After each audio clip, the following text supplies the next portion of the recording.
So welcome to the last talk before the lunch. Who of you guys are hungry? Okay, who's tired?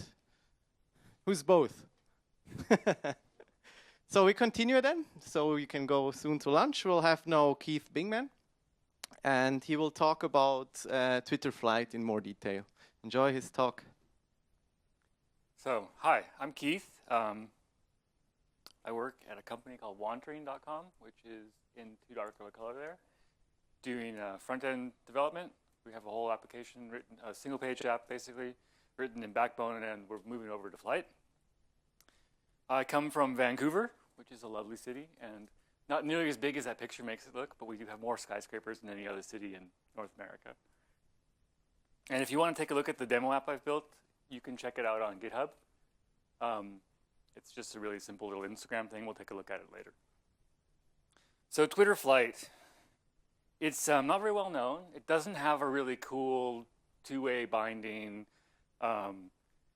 wild demo that shows you all sorts of fancy features or anything. It's just a really small, strong way to organize your code and build really easy, reusable modules for your application and make everything independent. So everything is completely independent from everything else. There's no way you can access a component except through events. So it listens to an event, triggers an event. It's just the basic of everything.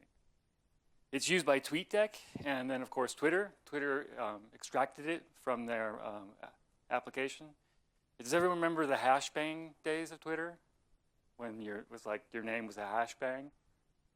They used to render everything on the client side, and they found it was a little slow, and they rewrote the entire application, and this is what came out of it.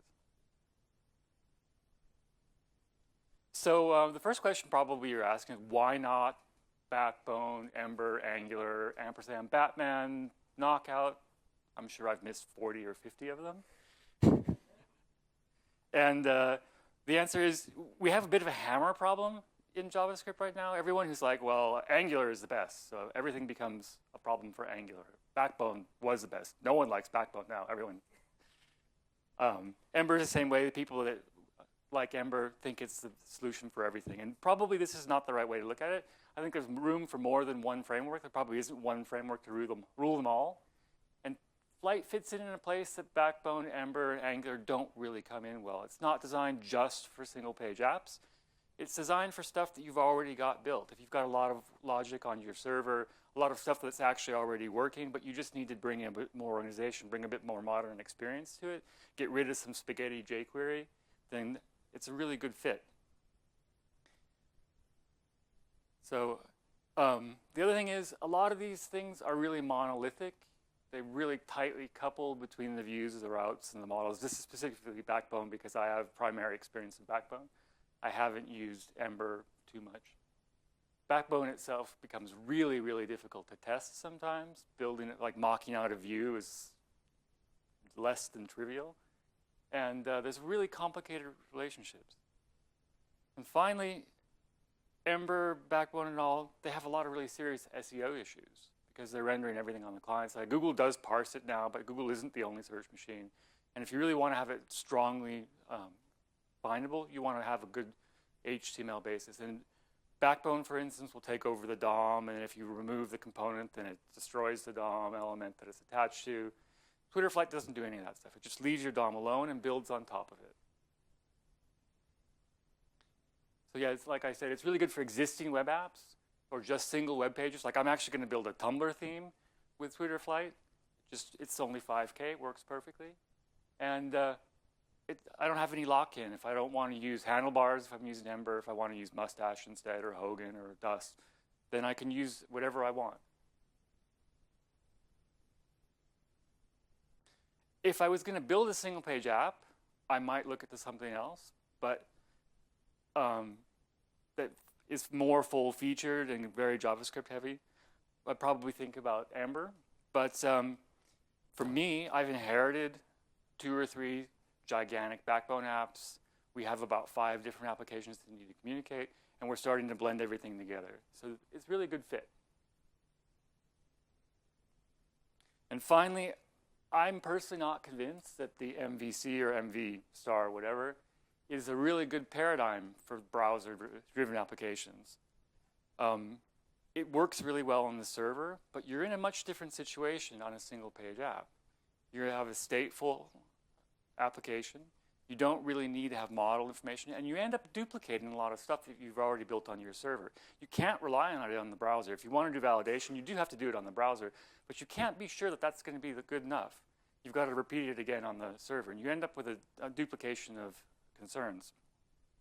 And you end up with something that doesn't always fit. Like every time I use Backbone, I've got to rebuild the parse module because it's automatically designed just for Rails APIs, and I've got to completely change everything I want because we don't use Rails, we don't have our APIs like that. We've got APIs that were built 5 years ago, we've got APIs that are brand new, and for Flight, I can actually go make a little data module, and it works really easily. I don't have to worry about any legacy stuff that doesn't fit what my pattern is. And it does all these things by doing a lot less. So there isn't any magic. It's just based on 3 basic things. So those are testability, reusability, and complete decoupling. Every Flight component is completely separate. When I make a new instance of it, I never get any reference to that instance again. I can't say, UI menu and then try to trigger something. The only way that I can talk to it is firing a DOM event. When I fire that DOM event and it's listening, then it will react. If there is no Flight component listening to that event, then nothing happens. And it's same way, if I want something to happen out of the component, then it has to fire an event as well. It's the only way you can communicate with anything. So this makes it completely atomic. And you can actually build little modules that are reusable all across your app. So for instance, I have an Ajax module I built. And then every time I need to use it, I can just plop it into every different app that I have. It's a bit like doing the CSS, object-oriented CSS. You end up with something that's completely self-contained and has no knowledge of the rest of the application around it. Makes no assumptions whatsoever. So these are really just AMD modules. Right now it's based on require.js, though they are starting to move. I don't know if anyone was here for the Browserify talk yesterday, but they're starting to move to Browserify and CommonJS. Right now they've got a UMD module that loads both Browserify or require.js, and also works for the window if you don't want to use any modules. It's based on jQuery. Again, that may change, but right now it's a pretty valid assumption to make that almost everyone is using jQuery at this point. So that's not too much of a problem. The events are all based on jQuery. And it also has an ES5 shim for older browsers. So it does work all the way back to IE7. It's also 5K when it's gzip, 16K minified, so it's really tiny. It's no problem to include it on existing apps. And it fits in really well. So it's not really a framework. It's more of a library almost. It's a tiny little thing to help you build a much better organized code. It's just a tool. The creator of Flight, Dan Webb, said it's a framework to build a framework. It's just a starting point for you. So it isn't like Ember, for instance, has a command line application and it builds the entire stack for you. Flight makes no assumptions like that. And this sounds like it could be a problem. But if I was going to build a great big app and I needed something, I probably wouldn't use Flight. But I've got a jQuery spaghetti code on my UI. I've got a whole bunch of stuff that doesn't have any connection to one another. I've got a Backbone app here, and I've got a little bit of jQuery over there. And I can unite all of this with Flight and start building a much more testable, reusable framework then. So we're going to talk about 4 different things today. First of all, events, then Flight components, Flight mixins, and finally a little bit of testing. So events. I assume here probably everybody knows about event bubbling. Like when I click on an element on a HTML, what happens? The click goes all the way up the browser, and then the browser knows which element I've gone on, and it triggers everything all the way back down to where I actually was. So if I click on the class item there, then it goes up, bubbles up on each element above. So Flight is just built on top of this and listens for all these events. You can tell it which selector to listen to. So if you only want to listen to, for instance, just the LIs, my German's coming back out again, then you can specify the class. So essentially, it's just doing this. It's just a jQuery event. If I just trigger the data shopping cart, and it fires the event there. And every event is always got a name, and then right here, a payload as well. So there's two basic kinds of events that it's got: component listeners and global listeners. So the component listeners are basically listening for clicks, submits, hovers, anything within the element itself. And those happen completely internally. So I can say on click, then fire this part of the method. The global listeners are the pub sub methods between the different components. So my basic construction for an event looks like this. If I've got a component, I can just say trigger, my selector, an event, and then my payload. And in practice, it looks like this. We'll look at a whole component in a few minutes.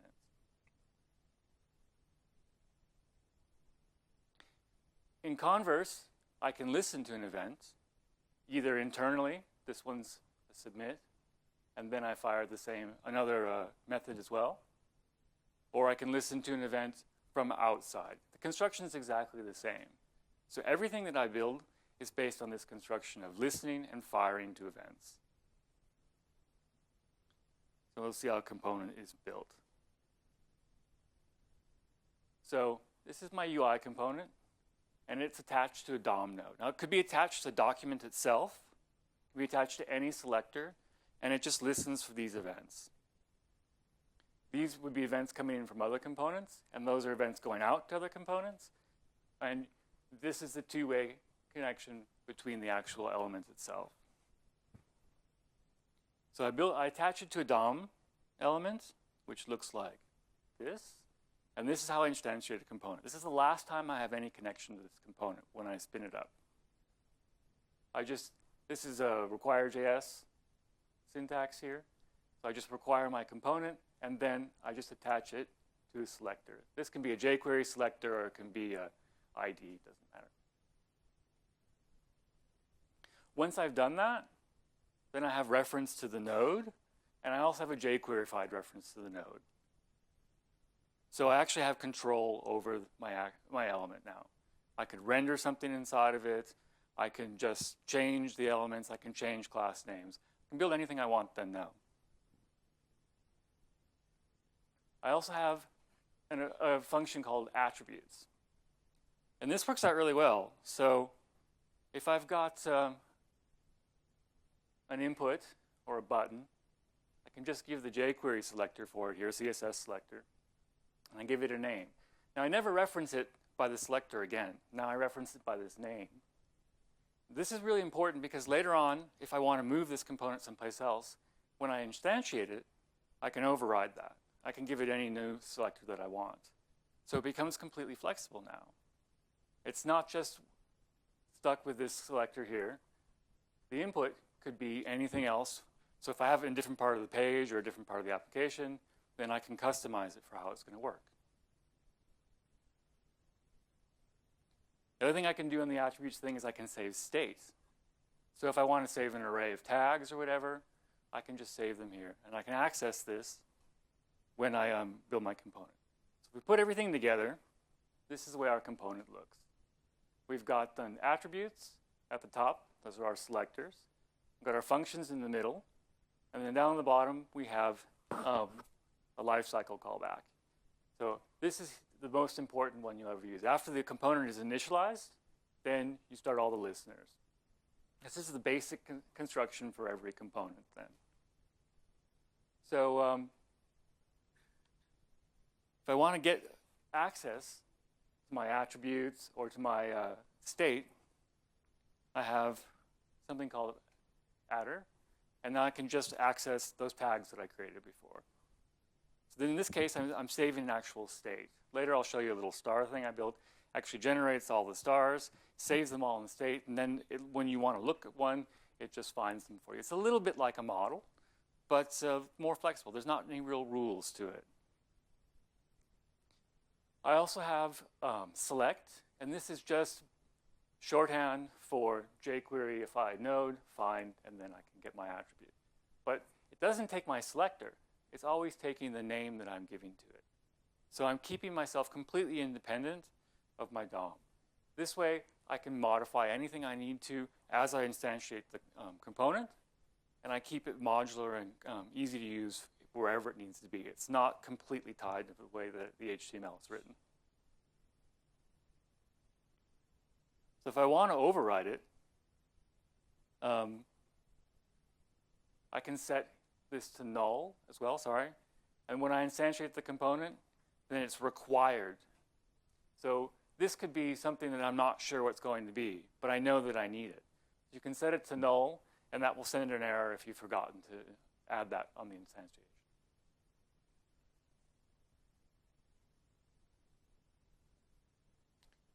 So we looked at lifecycle callbacks before with our after. There's two others that are really convenient. If anyone's used Rails, and this is the same as Rails model lifecycle callbacks, before, after, and around. And this is a really great little library that they've written inside of Flight called advice. And it will basically take any function and wrap it with these methods. So you can call before any method, any function you can always call before, after, or around. So if I've got my instantiation, I can say before I wrap it up, I can do something to the DOM. Like after teardown or around, it will fire both before and after.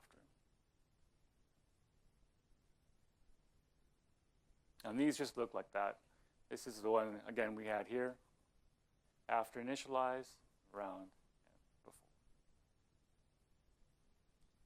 Now, there isn't any real reason that you have to build data components, but it's become sort of, yeah, convention. So Twitter's built it so that you've got UI components and data components. The primary difference between these two components is while they're both attached to elements, this one's attached to the document. And when I was using Backbone a lot, it was really difficult to listen to events that happen on a window level. So like if the window resizes, I want to fire some events and do some responsive things, hide elements, create new elements, do the Facebook thing like Peter Paul Koch was talking about this morning. And what I can do is I can build a data component that does this. It's attached to the document, it listens to window resize, and then it will fire my responsive events for window resize and tell me how wide things are, and I can compartmentalize all of that so it always works. The other thing I can use it for is processing things. Like I was mentioning the star generator I have. I've got a bunch of very complicated equations that go through and build solar systems. This all happens inside of a data component. So it's not actually touching the DOM. It's just doing some processing for me. It's model level sort of behavior. Validations there. The other thing you can do is Ajax, the Ajax component. You don't want that Ajax component connected to the DOM. So you fire an event that it listens to. It makes the Ajax request. And what does it do when it gets the Ajax request? Fires another event. It just says, I've got what I want, and here's my payload. If you want to actually render that data, then you've got to listen for this event with a UI component, listen for the payload, and then you can render the data based on that. And it looks just like the other one, except instead of being attached to a node, it's just attached to document. And that's what our whole function will look like. It's the only difference.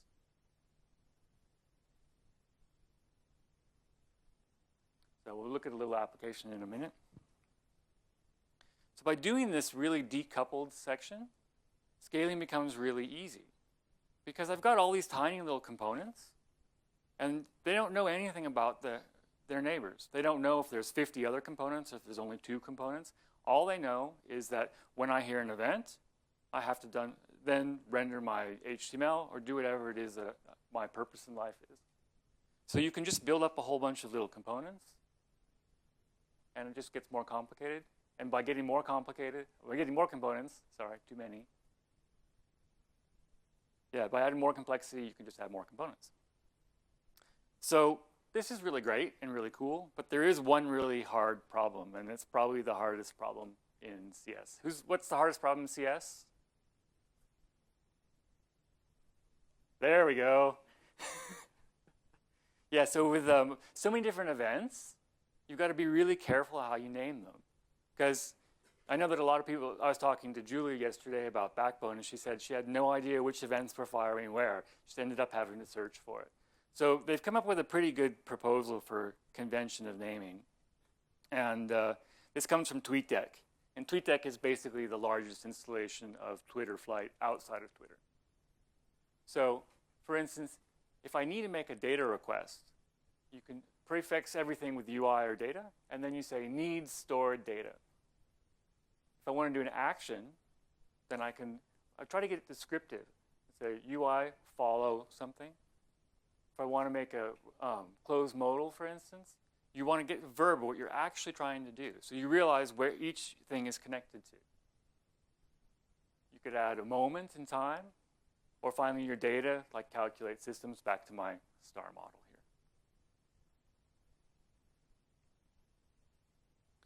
So, and finally, require.js. Does anyone here use require.js? Who likes it?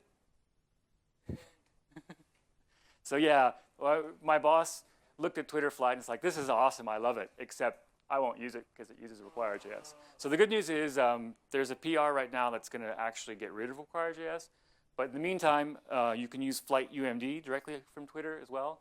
And this will load common.js, required AMD, or window. So you can just use it with Browserify now. It's really easy. So no more require.js. So this is all well and good, but because I can't actually talk to each or reference the component, I run into the problem of repeating myself. We don't want to write code more than once. So what do we do for sharing functionality? So you could use classical inheritance, which with JavaScript is a really poor fit, I think. I don't really like it myself. Or, but you still have to solve the problem, like how am I going to share functions? When I was building Backbone apps, classical inheritance was really the only way to go. So we ended up doing kind of stupid things like having a base class that everything descended from, and that's where our utility methods went. It's the only way I could share anything between Backbone views. I couldn't make a utilities class and then just include that. Well, you can, but it doesn't come out of Backbone. So Angus Kroll is one of the creators of Flight, and he tweeted a couple months back, on the 6th day, God created lots of talking animals, so we can talk about JavaScript inheritance. So we're going to talk about ducks. It should have been a dinosaur. I'm told that dinosaurs are in this year, but ducks are close to dinosaurs, and he looks kind of like a dinosaur anyway. It's really a Laufente, but so classical hierarchy. We got our animals, right? So we got a walking animal, and I've picked really good ones here because I like rhinoceros. Got a flying animal, bat. Who wants birds when you have bats, right? Or a swimming animal. So what do we do with ducks? What do ducks do? Ducks walk, ducks swim, ducks fly. How do I make a duck? Do I have to make another like walking, swimming, flying animal class that descends from animal? What's the best way to do it? And this is a problem that we actually really have on front-end programming. Like, I got a button. Does my button descend from the green class? Why do I have a green class? Does it descend from the form class? Does it descend from the button itself? Like, where does it come from? What should it be? So it flies, it swims, whatever. It turns out that we're really bad at building classification systems. My girlfriend's a librarian, and whenever we go to libraries, all she can do is shake her head and roll her eyes because of the way things are shelved. They're always shelved in the wrong spot. Java and JavaScript being the worst. Always JavaScript books in the Java section. And how do they do with each other? They just happen to have the same name. So we're not very good at building classification systems. I don't know if anyone's done a lot of classical inheritance in JavaScript. It doesn't work very well. But in Backbone, it creates a huge mess. So the answer that they've come up with is functional mixins. And basically, how many people here use mixin patterns in other things, JavaScript or whatever, yeah? In Rails, it's really popular, and Python, we abused it horribly. But it exploits commonalities. So instead of saying I've got an animal class and going from the largest thing down, what I do is I say with locomotion. It can walk, or it can swim, or it can fly. So I can include each one of these things. So my crocodile, he can swim and he can walk. So I just say can walk, can swim. The duck, of course, gets all three. The bat really can't even walk, so he only gets fly. And that's the way you build, you extend your components. So you end up building very, very small, even more atomic components now with mixins, and then add each one of those to your components. So back to my Ajax example, I have an Ajax class, but that's really a mixin. So whenever I need to use Ajax, whenever I need to talk to my server, I just say with Ajax, and then it suddenly gets get, post, put, anything I want. And if you're very clever about this, you can end up with a really nice, elegant, easily modularized system. The mixin just looks like this. Again, it's just a required JS module here, but it could be also a common JS module. So I've got my request, and then it takes an arguments path, options. It uses a nice little utilities function that comes with flight, and then it returns the Ajax object. So this is the one thing where you're not dealing with events. This just gets required into a module. Now we say with request, and this module now has that request object, a request method.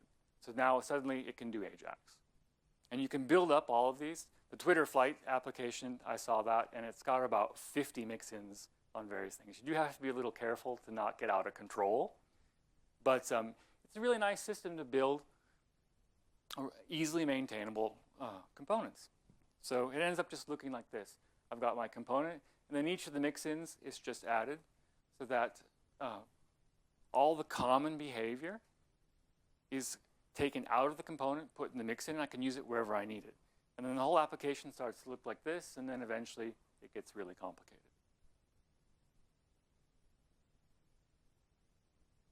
So to actually build an app, there's a Yoman generator. Does anyone here use Yoman or Grunt or stuff? Very few people. It's pretty awesome.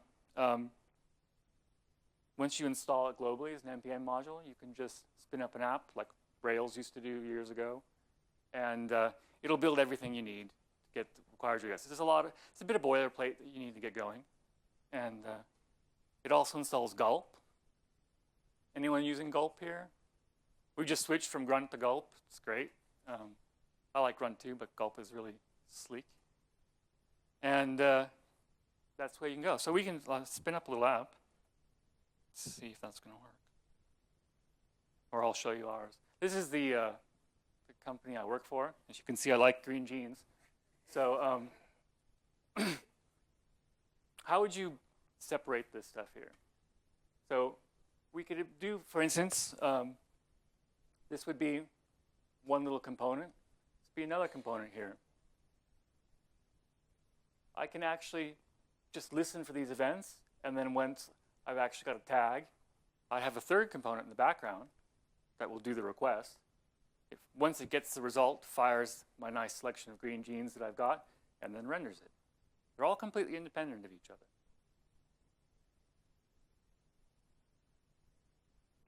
So shall we try to spin up an app or not? Let's see if I can get out of here.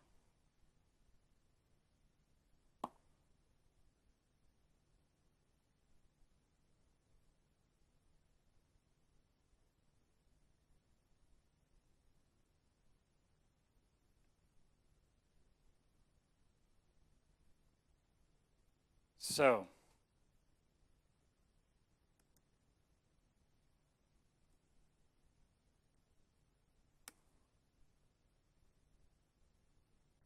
it has a nice little interface. You can decide you want Bootstrap or not. Don't want any themes. Don't need Google. And I forgot that it does all the requirement installation as well. So in the meantime, we'll look at my demo. So this is my approximation of our green gene search machine. And it's an Instagram API. So I listen for this event here, and you can see it's triggering needs tagged images.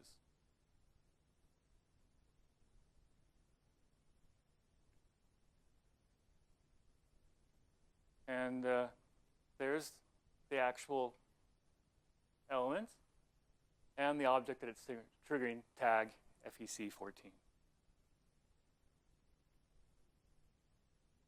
And there's all of our things. Then you've got another one, show tagged images, and that's rendering them all.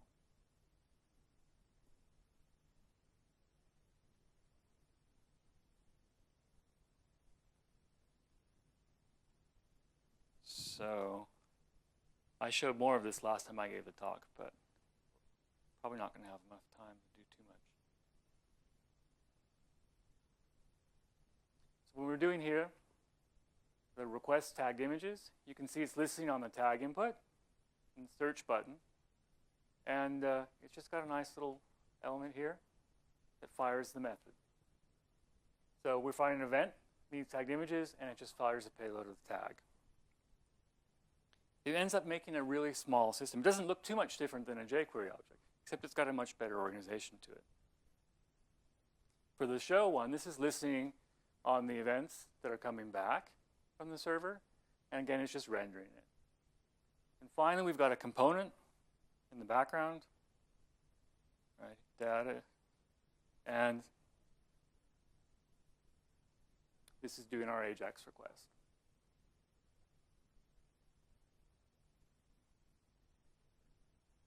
So Instagram has sort of a funny thing.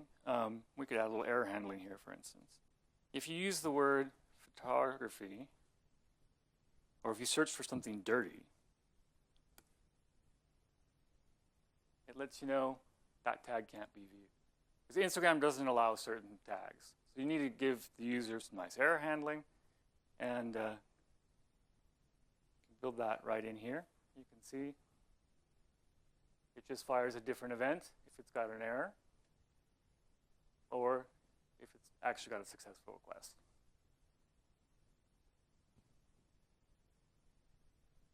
So yeah, that's my end of adventurous encoding.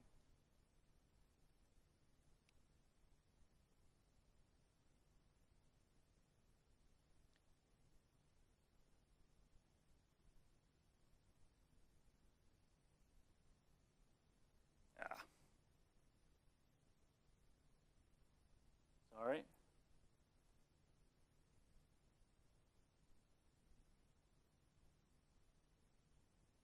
So who's here is testing their applications in front end? Anyone? A few. Has anyone tried to build testing for Backbone apps? I've succeeded. It's not easy, though. But with Flight, it's really easy because all you need to do is trigger that event that it's waiting for.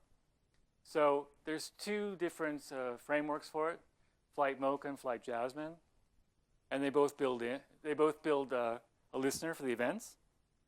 So you end up writing stuff like, here we go, a little bit more complicated one.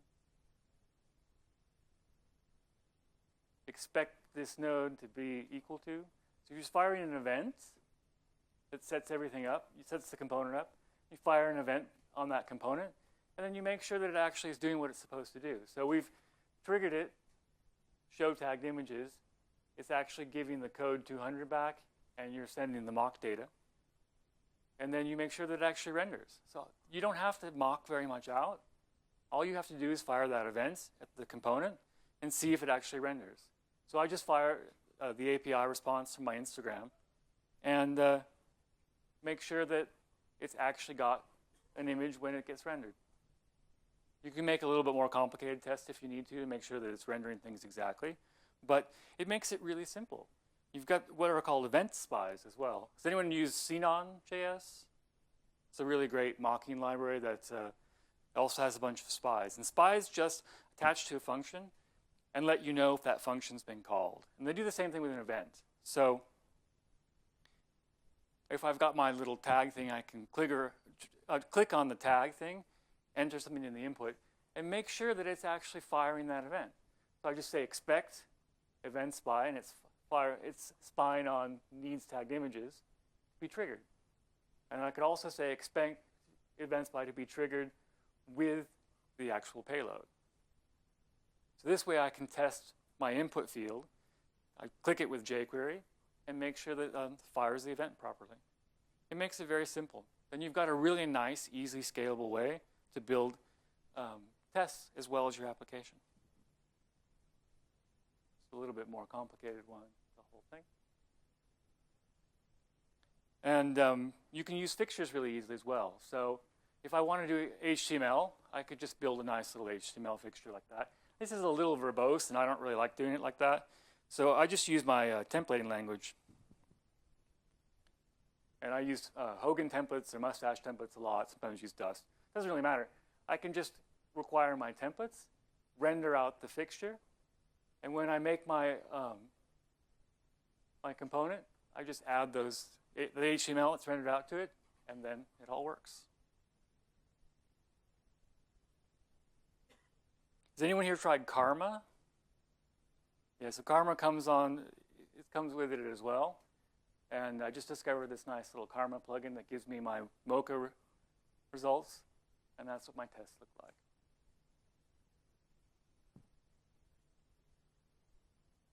So and finally, like I said before, it plays really well with others. One of the problems that we've had where I work is we build hybrid apps. We don't really build a single page app. For SEO purposes, we have to load the HTML first because we want everything to be parsed by Google. Medium, if anyone reads that, does the same thing. And then we build a single page app on top of that. So the subsequent requests are all built with APIs and with JavaScript. But all the first request is always built with the server. Then we use history push state to change the thing, and just like everybody. But this was really hard in Backbone. And what we did in order to render that thing and get the view instantiated without rendering the view automatically was a lot of backflips. It wasn't very easy at all. So for doing something like this, Flight's a much better way. The other thing about Flight is that we can just add it. I've got small Flight components built into my Backbone application, and they just listen. They listen to all the same events that the Backbone fires, and it's only 5K, so we can move very slowly and remove all the Backbone stuff and slowly replace it with Flight. The other thing is, if you're using Canvas or WebGL or SVG or something that isn't DOM, this is hard with a lot of things. I know Ember had a real bug that basically broke SVG. So we use SVG for a lot of charts and stuff, and that wasn't really ideal. Canvas is also really useful, and you can build these Canvas things directly into Twitter Flight without any real things. It's making no assumptions about the DOM. That's like a double. So this is the promised star field. And it's just a random number generator that builds stars based on our local constellations. So each one of these stars is the right type and everything. And that's built inside of a Twitter Flight application. There's a star data mixin that determines what color and what temperature the star should be. And when you click on one, it actually accretes a dust cloud and builds planets for you. So this is a star like our own. You can see the system actually came out pretty similar. We got 3 small ones, a medium size, a big planet. And each one of those is built inside of the Twitter Flight data component. And this is all rendered on Canvas. It's not rendered on the DOM at all. The only DOM manipulation I'm doing is injecting that Canvas element. And then I'm doing all my Canvas library through Twitter Flight. I can bind my library directly into the mixins, and then I can build a circle function or an ellipse function that is just a mixin. I can include it on each one of my components. That's just another system. And lastly, components are so modular, there's now a library for it. There's about 100 components these days. Ajax, responsive design, menus, pretty much anything you want, you can get right there. So the naming convention is just flight dash and then history or flight responsive. And if you search for that, you'll find everything. So that's what it looks like. So questions, that's all I have to say.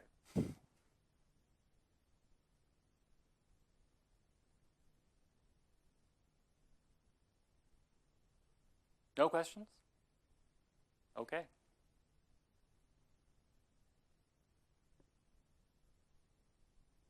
Yeah.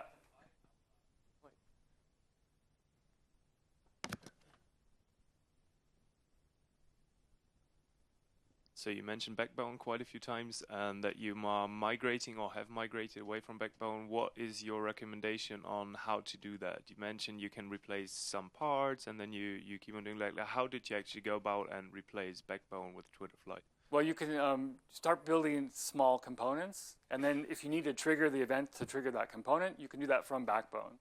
So all of our new features have been built with Twitter Flight, but I haven't ported too many old features yet.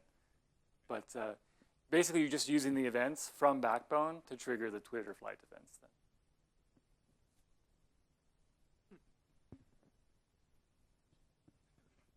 then. I have a question. Can you override the context of the callback you call? Yes. Cool. Yeah, the context is always the context of the component itself. Mm-hmm. So it's just already overridden for you. But you can override it as well if you need to. And then for the Ajax stuff, it's always overridden as well, whatever you need it to be.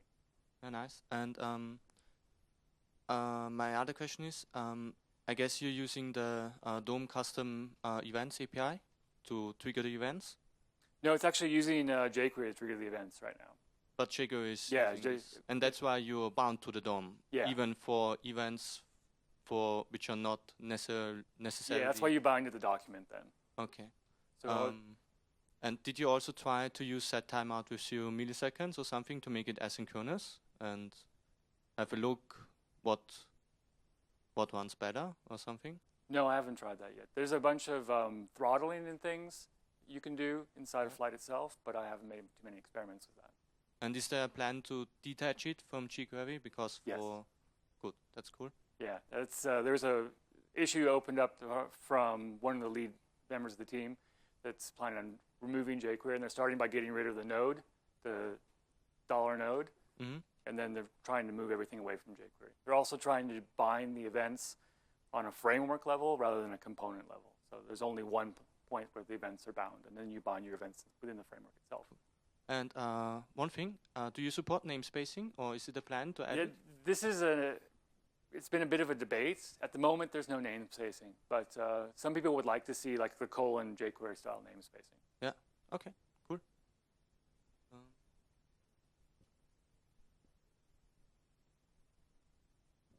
That it? Then thank you very much.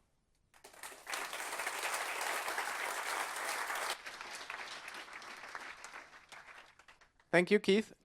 Just some information before I let you go off for lunch. The light